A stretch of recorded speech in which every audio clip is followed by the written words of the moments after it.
ditty is not so pretty, at least it will tell you how great you are. Самая успешная страна 20 и начала 21 века, США, как и Советский Союз, это, скажем так, не салат оливье, где все перемешано, а скорее пицца 4 сыра, где в рамках одной территории можно найти самые разнообразные комьюнитис, сообщества со своими особыми укладами и законами.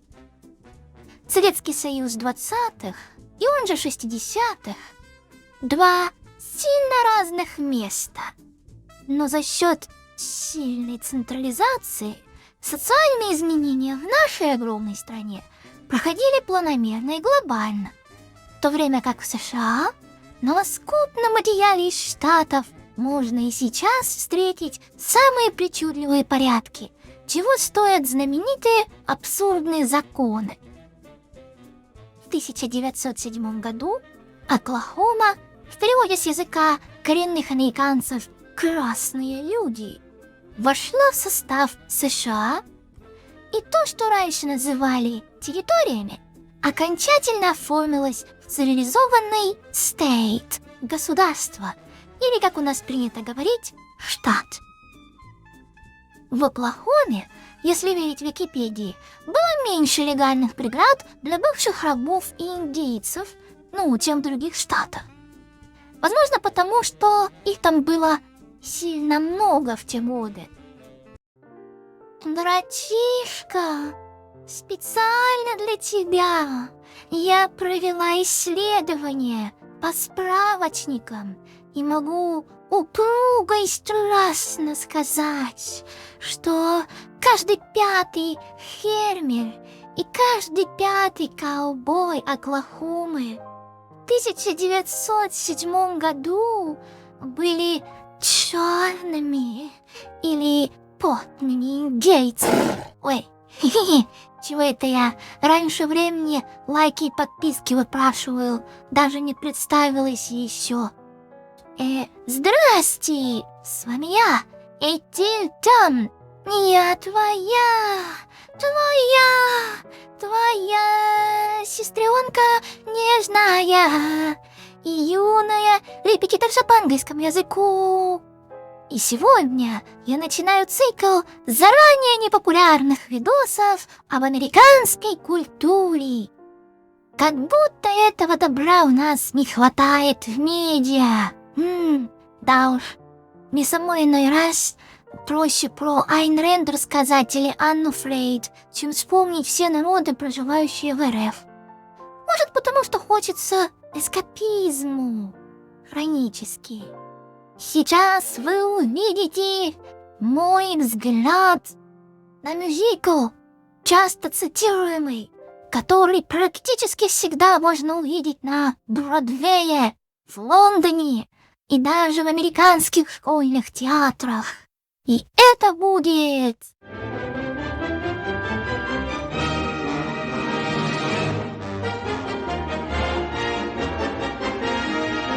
Оклахома – это один из мюзиклов, написанных любовной парой соавторов Ричардом Роджерсом и Оскаром Хаммерштайном, или же Хаммерстином. It's pronounced Frankenstein. И они, по давней традиции, заложенной еще Коулом Портером, тем самым, который щедро приправили мюзикл, как и остальные свои шедевры, ходингом. Это когда говоришь со сцены одно, а подразумеваешь другое для своих. Благодаря чему я могу смело делиться домыслами, ведь так и задумано. Я буду критиковать, описывать и комментировать произведение одновременно. И перед тем, как начать, замечу, что по шкале невыносимой скучности Этиль слайд. Этот фильм получает 3,5 Andrei Tarkovsky, the Russian director. из 5,5. Фильм открывается главной звездой Кауменом Кёрли, который на сцене должен быть добродушным и милым весельчаком. Давайте посмотрим на его милую шутку. Hi, Anna! Scare me to death! What you doing around here? Well, come and sing it to you. Oh, what a beautiful morning. Вы, наверное, сейчас подумали, он умственно отсталый или мудак? Посмотрите, как каждое его движение что-то выражает. Он не может просто стоять и смотреть. Нет. Этот актерище каждым микромускулом шлет с экранов свои микроэмоции. Именно так ведут себя невротики. Так что, если человек в беседе с вами злоупотребляет мимикой и ведет себя ярко и экспрессивно, как этот ковбой, то будьте начеку. Перед вами жертва невроза, возможно, вызванного недосыпом, кофеином или личной драмой. Ну или то бишь, во время первого просмотра я все ждала, что он начнет помогать этой бабуле. Но нет, что вы! Это для черни, нет. Он элита, у него конь, у него седло. Возможно, у родителей ранчо. С бабулей они флиртуют. А когда я вижу жеманного мужчину, что вместо помощи флиртует, на ум приходят какие угодно ассоциации, но не то, что он, как указано в либретто, good-natured. Да и песенка у него по смыслу. Какой чудесный день, какой чудесный пень, какой чудесный я и песенка моя ля-ля-ля. Все поешь. Ага. Делом займись. А вот и вторая звезда блокбастера, девушка с постера, фермерская дочка.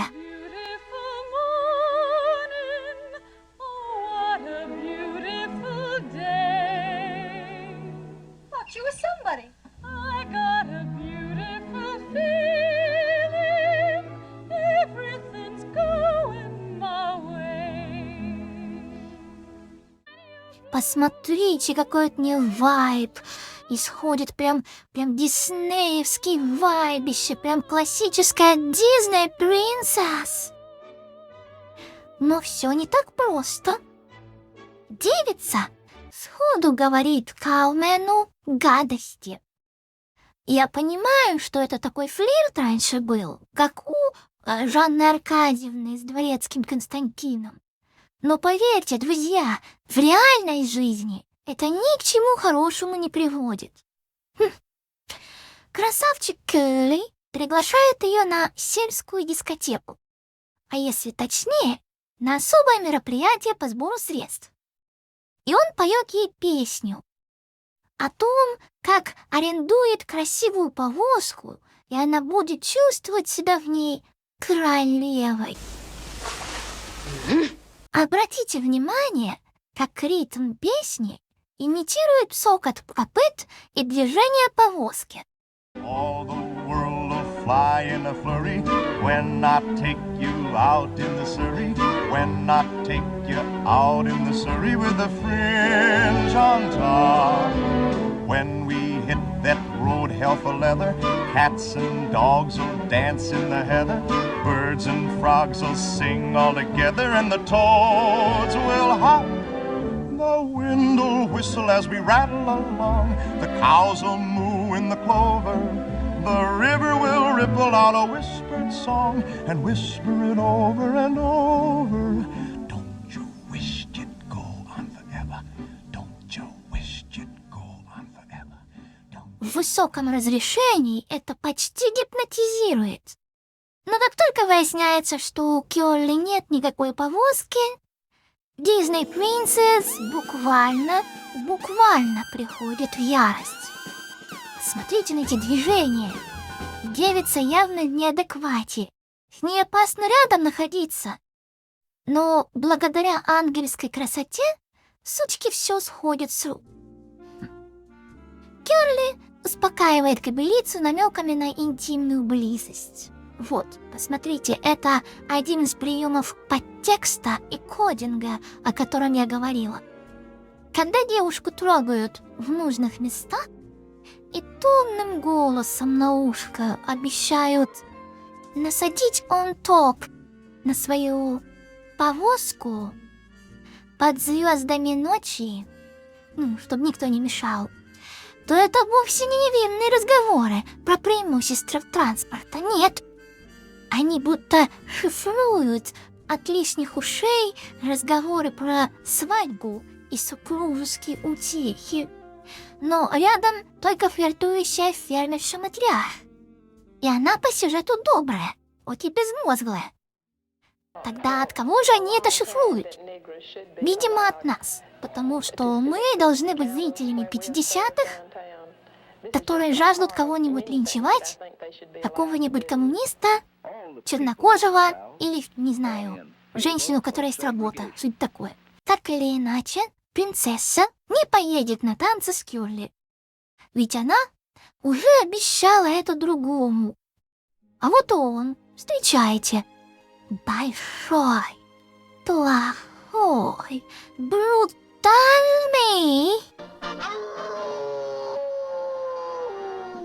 Кёрли презирает этого дядю, ведь он, этот дядя, наемный батрак, а не фермер или каумен. У меня такое чувство, что этот персонаж задумывался черным, но по понятным причинам стал белым.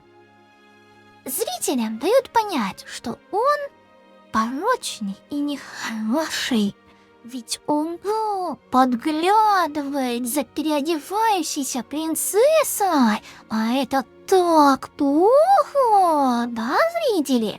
Вы же не будете за ней подглядывать, да? Тю-тю. Он выходит поговорить с ним, с батраком, и тут происходит главный затуп картины — высасывание из пальца проблем белых людей. Oh, I'm sorry, Giselle, but you can't have a table on school property unless you're an official member of a committee. Oh, well, I'm sorry, I didn't know. Well, now you do. Ladies? Gladly. Excuse me. Oh, these cupcakes look incredible. Все верно. Конфликт совершенно дутый. Ну, обещала она их наемному работнику, на котором вся ферма держится, что пойдет с ним. Но обещать не значит жениться.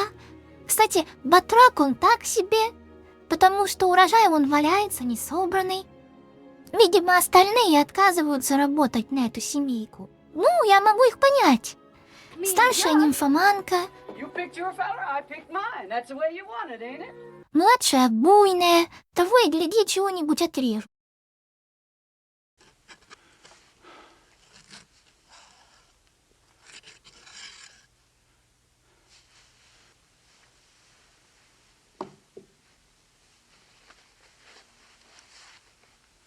И он у нее даже спрашивает, мол, уважаемая, вы идете с другим? На что она демонстрирует ряд симптомов и сбегает. И снова сучки все сходят с рук благодаря красоте. Ей-богу, будь у нее шрамы от оспы или бородавка на веке, может, люди бы адекватнее воспринимали, что ли? А то это наглядный пример синдрома Джоуи, который, если кто не знает, был настолько красив, что окружающие прощали ему все на свете и не замечали недостатков. Je m'appelle Claude. Je découpe plow. Мероприятие все ближе и ближе. Участники заезжают на ферму и устраивают традиционный пикник со сбором урожая. Кёрли и принцесса поют песню о том, что уже идут разговоры, будто они пара. Don't take my arm too much. Don't keep your hand in mine. Your hand feels so grand in mine. People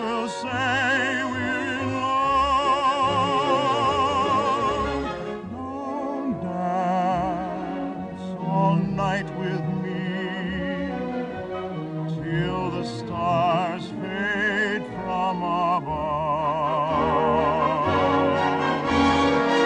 They'll see it's all right with me.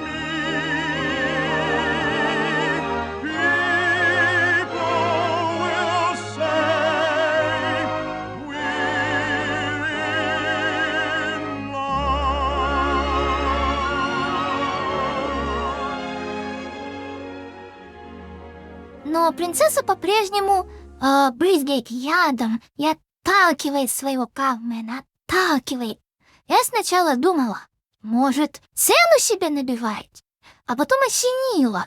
Ей под 18 годиков, а согласно старому доброму стереотипу, девочки умными не бывают.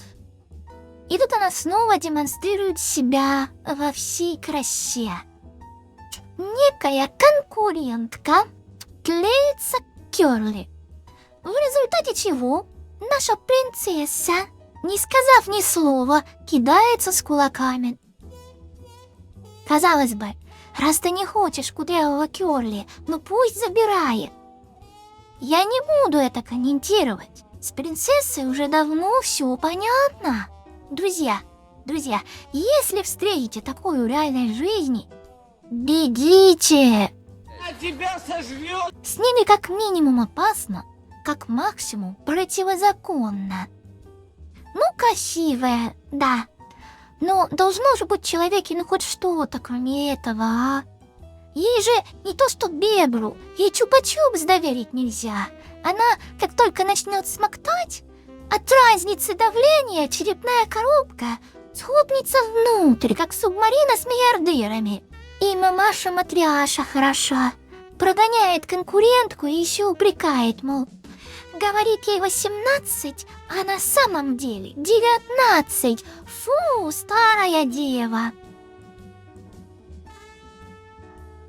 Но и это еще не все. Что вы? Авторам очень важно, чтобы никто из персонажей не был похож на человека, достойного уважения. Каумен Кёрли, видимо, вдохновившись расправой над конкуренткой, идет запугивать и унижать батрака. Исполняет песню со встроенными гадостями и заканчивает публичным насилием. Они оба предпочитают действовать именно на публике, пока кругом как можно больше народу. Возможно, кто-то подумает, что это подсознательное желание не доводить дело до конца, чтобы прибежали люди добрые и вмешались. Но, как и с обостренной неврастенией Кёрли или тупостью Матроны, это все издержки неудачного переноса примитивной, нарочито театральной постановки в условный реализм дорогого фильма. Я бы с таким Кауменом, знаете ли, с одной клумбы чернобрывца бы собирать не стала. Ну, или там кемызьешу. На что же делать, если ваш главный герой оказывается подонком? Может, как-то дать ему проявить себя с хорошей стороны, спасти котеночка? Нет. Давайте забаним окружающих, чтобы на их фоне хоть как-то выглядел. Мой bad boy, батрак, косплеит Озона. Для непосвященных это такой милый блогер, который записывает импровизированные аудиоспектакли про свои маньяческие похождения. А, кстати, я уверена, его на это вдохновило творчество Эльдара Бродвея с его книгой «Настоящий текстовый лучший друг». Ну, это как перформанс Озона, только автор сильно талантливее и больнее на голову.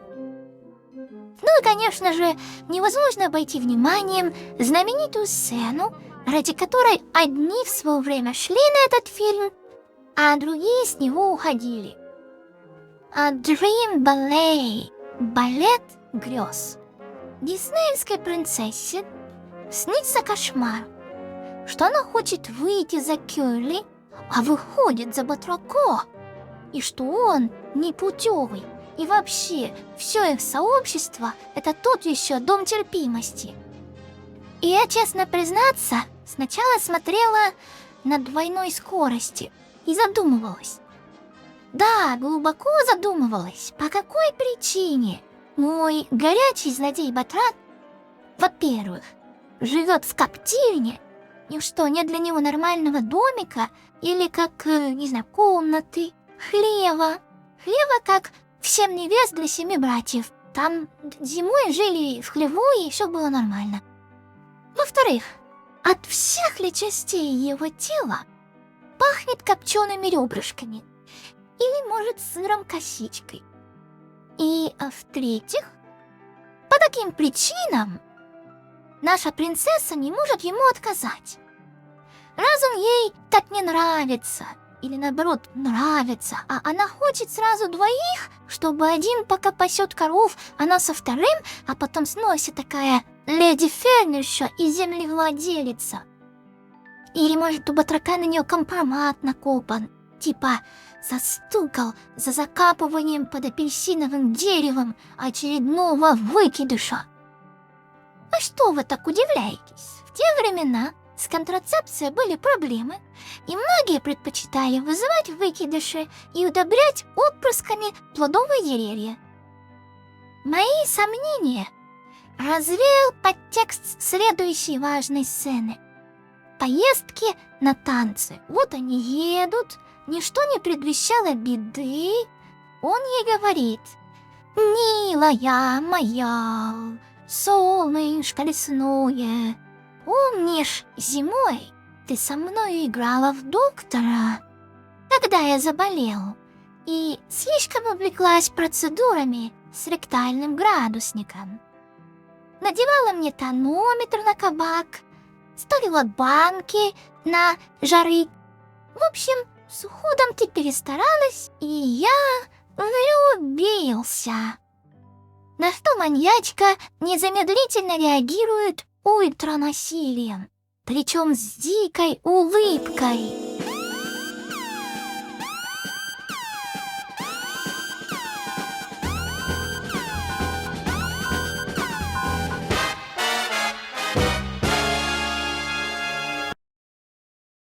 А когда ему наконец удается остановить лошадей, заказывает благодарность.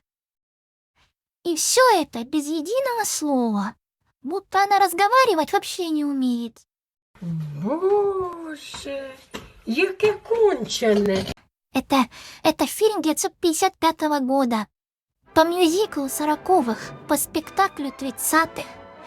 Видимо, пытались изобразить строптивую красавицу, эдакую собаку на сене. А получилась клиника, потому что, опять-таки, одно дело жеманно вставать в позу на сцене, и совсем другое устраивать пантомиму в реалистичной обстановке кино.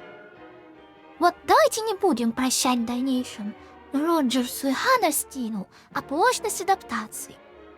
Они нарочно пытались передать свое бродвейское детище без изменений, почти без компромиссов, и у них был карт-бланш, то есть они могли делать что угодно, и сделали именно этот затянутый фарс. И все же зрители 50-х были в восторге именно от их версии. Дело в том, что параллельно снимались экранизации других шедевров сладкой парочки, но там уже работали киношники, профессионалы. И парадоксально, «Карусель» и «South Pacific» смотрятся сейчас без перемотки на одном дыхании. А вот в свое время зрителям не зашли, в отличие от Oklahoma, where the wind comes sweeping down the plain, and the waving wheat can sure smell sweet when the wind comes right behind the rain. Oh, Oklahoma, every night my honey lamb and I sit alone and talk and watch a hawk making lazy circles in the sky. И вот все представленное сообщество собирается на фандрайзинг, сборе средств путем аукциона корзинок. Девицы выставляют свою еду в корзинке. Каумены и фермеры делают ставки, и кто заплатит больше всех, тот забирает корзинку с едой и... Судя по общей реакции и нежеланию называть все своими именами, девушка потом радует покупателя в интимной обстановке или же выходит за него замуж. Выходит что-то вроде сватовства на конкурентной основе или общественно одобряемого лупанария со ставками. Герой-любовник Кёрли пытается перебить ставку Батрака. И все вокруг негодуют, ведь как смеет грязной чернорабочей, пусть и с деньгами, претендовать на элитную фермерскую дочку, пусть и ненормотипичную.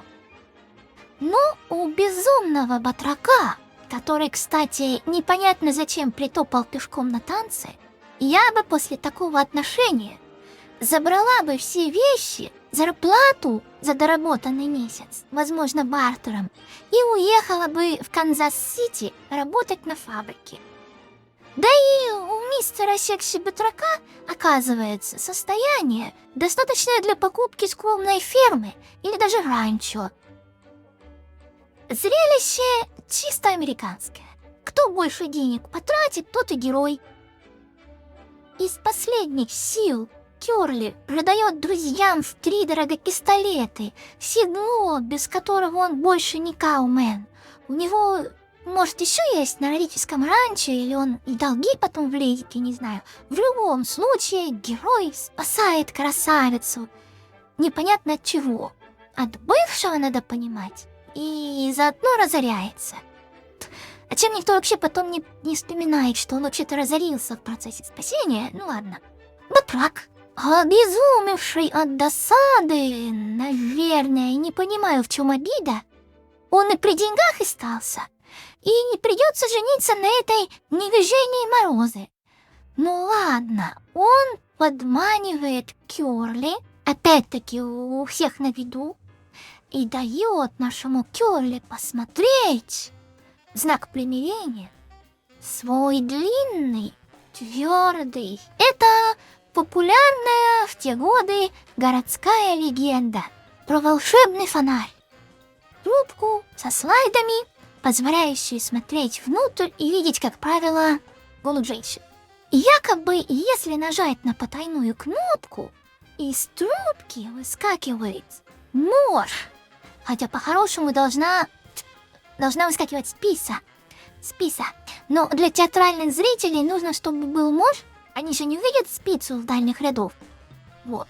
И протыкает греховного сладострастника.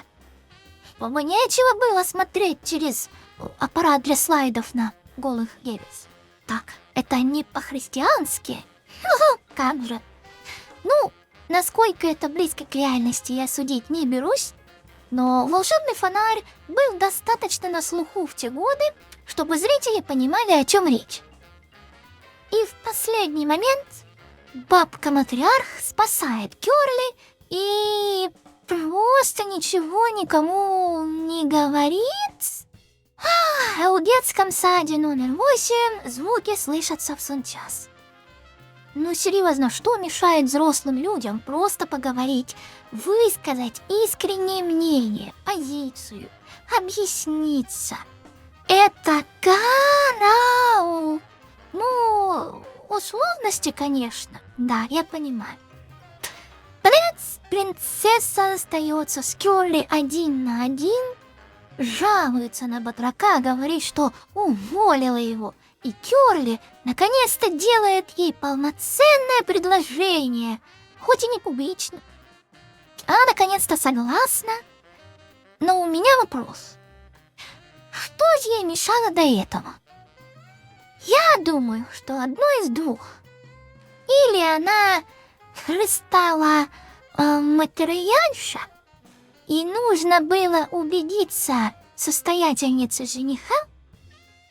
Или она хотела батрака? И тут я ее прекрасно понимаю. Ну, не могла по статусу себе такое позволить. В любом случае, свежеразорившийся жених-нарцисс и опасная психопатка женятся. В брачную ночь нам показывают южные оклахомские традиции. Жениха с невестой загоняют на столб сена, кидают им соломенные куклы мальчиков и девочек и заставляют публично консумировать брак.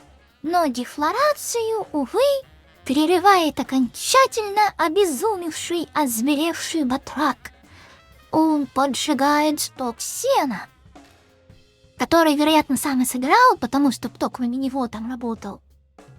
И пока сено горит и гости отвлеклись, бегает с ножом вокруг стада с женихом и невест с молодоженами и корчит рожи. Ой, а что это сейчас произошло? Падение на нож — это еще один кодинг. Это как если бы показали, как героиня держит на руках киску, а герой эту кисю целует. Или, может, герой катает героиню на своем жеребце, а спустя какое-то время она начинает отказываться от шампанского на балах. Ну или, если хотите, можем представить, что нам по 10 лет. И он напоролся на мой нож. Он напоролся на мой нож 10 раз, милая. Да будь вы сами на нашем месте, вы поступили бы так, как мы. Основной сюжет на этом закончится. Дальше идет любезно предоставленный нью-йоркскими авторами социальный комментарий. А именно, как работал суд в этих сообществах до полноценного вступления в США. Ближе к середине фильма нам вводят вторичный сюжет. Показывают подровку принцессы. Гулкий же бег. Боеванную рабу ночи. Ее персонаж призван быть страшненькой подружкой, чтобы на ее фоне принцесса выглядела адекватно. Так что в сцене, где зрители совсем не подглядывают за фан-сервисом в кустах, подружка Жибек поет о своей зависимости от промискуитета. I'm just a girl who can't say no. Kissing's my favorite food. With or without the mistletoe, I'm in a holiday mood. Other girls are coy and hard to catch, but other girls ain't having any fun. Every time I lose a wrestling match, I have a funny feeling that I won. Стала ли от этого главная героиня лучше выглядеть? По-моему, нет. Ведь подруга признает свою проблему, а принцесса даже не подозревает, что с ней что-то не так. Проблема Жибек вовсе не в высокой половой конституции, а в отце. Вот, кстати, он, Эндрю, местный пангулова. In this country, that better be a proposal of marriage. That's what I thought. That what you think? Look, Mr. Carnes. I'm looking. I'm looking. I'm no good. I'm a peddler. A peddler has to travel up and down and all around. You'd hardly ever see your daughter no more. That'd be all right. Just take care of her, son. Just take care of my little rosebud. Oh, Pa, that's pretty. You sure for certain you can bear to let me go, Pa? Are you sure, Mr. Carnes? You just try to change my mind. Заметили, с каким энтузиазмом он принижает свою дочь и пытается буквально от нее избавиться? Вот кого по-хорошему нужно уронить на ножичек драматургические. Жибек застряла в любовном треугольнике. Ее руки добивается легкомысленный каумен, но он бедный, и отец не разрешает им пожениться. С другой стороны, с ней флиртует, и, скорее всего, не только, богатый прохиндей-торговец. И дамочка не может выбрать, с кем же ей быть. Только вот для торговца она слишком глупенькая. Да и у него наверняка дома жена и дети. Так что он хоть и ревнет к ней, а жениться не может. В развязке с аукционом девичьих кошиков пан голова Эндрю публично демонстрирует свою лживость. Он обещал одно, а делает другое. Видимо, ему настолько много всему тут принадлежит, что на репутацию уже наплевать. Он же заставляет торговца выплатить огромные деньги за салку его дочери, лишь бы она не досталась Каумену. А потом еще и смеется с торговца за это. То есть он Холституэри свою доньку устраивает публичное клятвопреступничество, практически рекетирствует у всех на виду. Я уверена, бюджет на школу, которую не собирают, тоже пойдет через кровавые лапы этого олигарха. Комьюнити Оклахомы гнилое и глубоко больное, что совершенно не сочетается с хихоньками-хахоньками и свадьбой. Вернусь к социальному комментарию, там еще есть. В финале фильма проводят суд над молодоженом Кёрли. И по протоколу нужно собраться в здании суда и все оформить. Но молодожены опаздывают на поезд в свой медовый месяц. Разве можно им мешать? Ой-ой-ой. Так что федерального маршала, представителя столичной власти, всей толпой шлют куда подальше. Матрона даже его шантажирует, что вызывает у всех смех и одобрение. А судьей является... Кто бы вы думали? Кто бы вы думали? Местный олигарх, клейма ставить негде Эндрю. Кёрли оправдывают, и счастливая пара уезжает вдаль. Честно, после Оклахомы меня мозоль на пальцах правой руки, и хочется ванну. В плохом смысле. Там все очень затянуто, так что постоянно приходится перематывать. А персонажи настолько морально неприятные, что после их компании хочется отмыться. Как после свидания с курильщиком, который пользуется Яндексом. Спасибо Роджерсу и Хаммерстину за социальный комментарий. Но для сравнения, в следующем году на экраны вышла «Карнавальная ночь». И на ее фоне Оклахоме самое место в школьном театре Оклахома-Сити. Или Stillwater. Stillwater Cowboys. Я бы носила такую футболку. Звучит так salacious. Разумеется, Оклахома не состоит из одних только недостатков. Нет. Там еще есть южный акцент, настолько матерый, что сами англоговорящие зрители вынуждены включать субтитры. You know how they are, like a swarm of mud wasps. You know how they are, like a swarm of mud wasps. You know how they are, like a swarm of mud wasps. You know how they are, like a swarm of mad wasps. Mud wasps. Mad wasps. Wasps. Wasps. Wasps. Mad wasps, сука. В некоторых местах звук становится резко тише, чем нужно.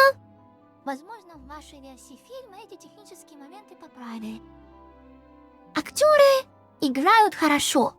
Некоторые даже слишком хорошо. И персонажи с моральной эльфийской точки зрения неоднозначны.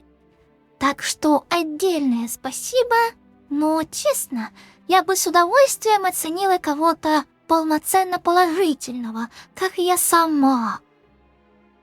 Можно ли исправить Оклахому? Ну, в принципе, если стать худшей из неородфемок и предположить, что на самом деле главной героине 15, а Батрак надругался над ней, скажем, когда ей было еще 14, и теперь она боится, что об этом кто-то узнает, и патриархальное общество сжует ее сосвету, то да, станет лучше.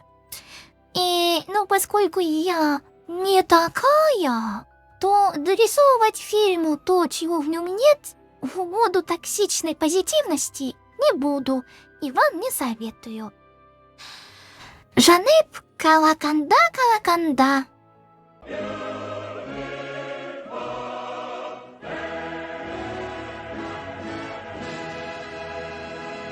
Я надеюсь сделать по видео на каждую киноадаптацию Роджерса и Хаммерстина, потому что ребята сделали американскую культуру 20 века.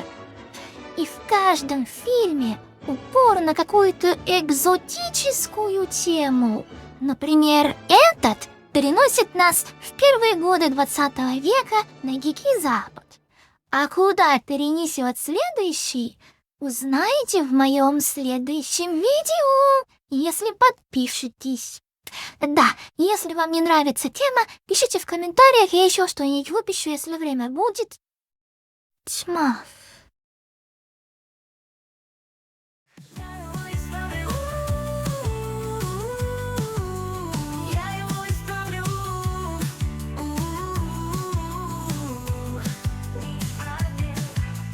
Горечку пиву обжигает, не могу я дышать. Но что ты знаешь о любви? Его щетина терзает меня, и я краснею. Мой папа был точь-в-точь